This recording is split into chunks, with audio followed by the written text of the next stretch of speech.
భద్రాద్రి కొత్తగూడెం జిల్లా భద్రాచలం పట్టణంలో CPI ML mass line party ఆధ్వర్యంలో నిరసన చేపట్టారు. వలస ఆదివాసుల సమస్యల పరిష్కారం కోరుతూ బ్రిడ్జ్ సెంటర్ నుంచి ఐటీడీఏ కార్యాలయం వరకు భారీ ర్యాలీ నిర్వహించారు. వలస ఆదివాసుల పోడు భూములకు సర్వే చేసి పట్టాలు ఇవ్వాలని, తమ గ్రామాల్లోని ఇండ్లకు గ్రామ పంచాయతీతో నమోదు చేసి ఇంటి నంబర్లు అందించాలని డిమాండ్ చేస్తూ ఐటీడీఏ కార్యాలయం ముందు ధర్నా చేశారు. సమస్యల పరిష్కారం కోరుతూ ఐటీడీఏ పీఓ రాహుల్ ని ఆదివాసులు వినతి పత్రం అందజేశారు.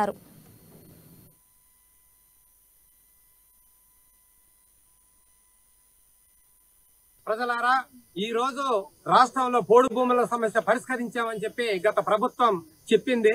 కానీ అది వాస్తవం కాదు. మన జిల్లాలోనే చూసుకుంటే సగం మందికి పట్టాలు ఇవ్వలేదు. అందులో గొత్తికోయలకు అసలు మన వాళ్ళు కారని కూడా చాలా చట్ట వ్యతిరేకంగా మాట్లాడారు.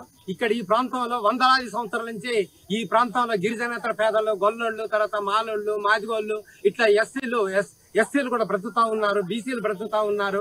వాళ్ళు అడవి మనుషులతో సమానంగానే ఉంటున్నారు. కానీ వాళ్ళకు మాత్రం చట్టంలో పట్టాలు ఇవ్వమని చెప్పినప్పటికీ దాని విరుద్ధంగా వాళ్ళకి ఇవ్వనని చెప్పి ప్రకటించారు. దాని ఫలితంగానే ఇవాళ పోడు భూముల సమస్య అనేది రాష్ట్రంలో మన జిల్లాలో రగులుతా ఉంది.